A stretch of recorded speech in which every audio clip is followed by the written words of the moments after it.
Today is an exciting Magazine Monday for me. I have completed my collection of the 1950s Galaxy science fiction magazine. I have all 104 issues. In celebration, I thought I would do a series of Magazine Mondays on this decade. Today I will look at 3 stories from the very first issue, October 1950. Greetings, legendary readers. Welcome to Larry's Legendary Library, where we explore science fiction, fantasy, and the deeper wonder within them. Galaxy started with the idea of moving beyond the pulp era into what I guess I would call more serious science fiction. In fact, on the back cover, there's a few paragraphs of prime pulp description. Jets blasting, Bliznaj, the name of a planet 7 billion light years from our solar system, and then side by side does a pulp western description that sounds very similar.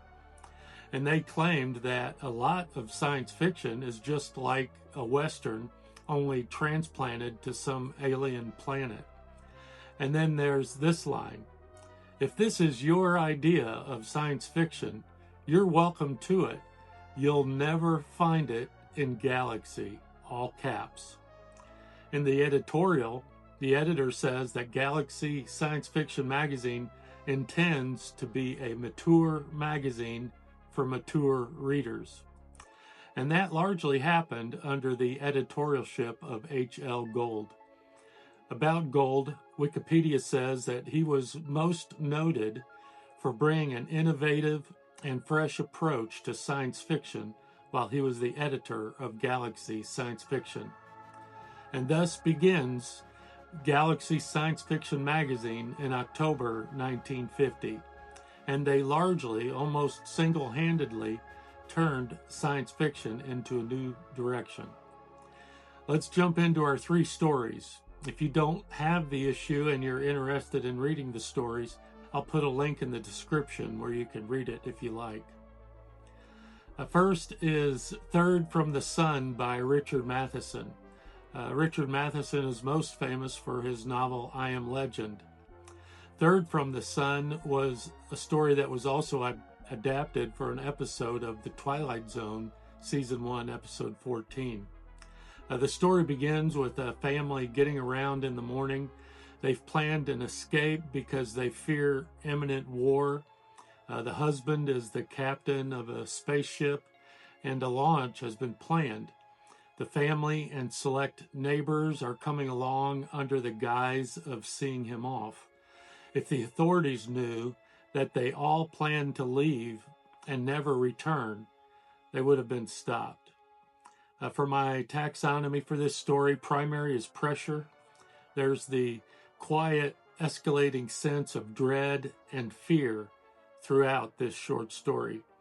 The main fear is of getting caught before they can implement their plan, but also their fear of the unknown, going to an unknown planet in a completely different solar system. Secondary is philosophy. Under the surface, Matheson is certainly embracing that Cold War dread and the fears of this family of the certainty of war being imminent, so much so that they're planning their escape. Second story is Later Than You Think by Fritz Leiber. A planetary explorer has returned to Earth. He's somewhat disappointed because he had hoped to encounter alien life, but from that regard, the mission failed. But he was also very excited because upon his return, he learns that while he was gone, alien artifacts were uncovered. And those artifacts indicates that aliens had previously visited us. He goes to see his archaeologist friend to get the scoop. The entire story is their dialogue back and forth, with the twist ending being the alien reveal at the end. For my taxonomy for this story, primary is philosophy. The title, Later Than You Think, is hinting at the terrifying realization that humanity believes it still has time, but transformation is already underway. It carries a warning. The crisis did not begin today.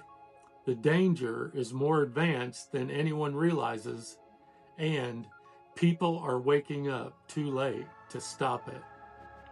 The third story is The Stars Are the Styx by Theodore Sturgeon. This is a novelette. Sturgeon begins by alluding to Charon, from Greek mythology, the ferryman who transports the souls of the dead across the river Styx and to Hades. And then he tells the story of the man in charge of Curbstone, the senior release officer. Curbstone is a space station out beyond our moon. Throughout the story, Sturgeon gradually reveals how things work.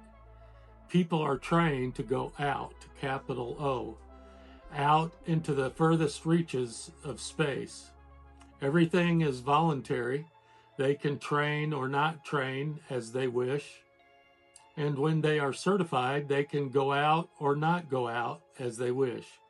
Basically, they have three options. They can go out, they can remain at Curbstone, or they can return to Earth. The problem with going out is that there is only a 54% success rate, and there is no possibility of return. Once they go out, that's it. The plan is to build a network of the outbounders, almost like a neural network in the brain. And these outbounders create connections that will make travel nearly instantaneous. They go out in twos, and in most cases, going out is a literal marriage. A lot of the story is relationship drama, and our senior release officer is trying to manage or even manipulate people into pairings that he knows is best. And things don't go as planned. For my taxonomy, primary is pressure, the relationship pressure, which ultimately escalates into murder, the emotional pressure related to the dangers of going out. Secondary is philosophy, the allusion to Greek mythology and Charon and the river Styx. There's a depth to this story that is very fascinating. These three stories certainly start Galaxy Science Fiction magazine in the direction that they are intending. Galaxy is saying the 1950s aren't just about rockets and ray guns anymore. Yes, there'll still be aliens, there'll still be other planets, but it will also be more serious, more philosophical, just more depth. Well, I'm excited about finally completing my collection of the 1950s Galaxy science fiction. It's taken me several years. I've got a good jump on the 1960s and hope to finish that before too long. If you're interested in following along, be sure to subscribe. Also, let me know in the comments, how do you feel that Galaxy did in transitioning science fiction into a more serious and more contemplative genre? Thank you so much for watching, and as always, keep exploring the deeper wonder.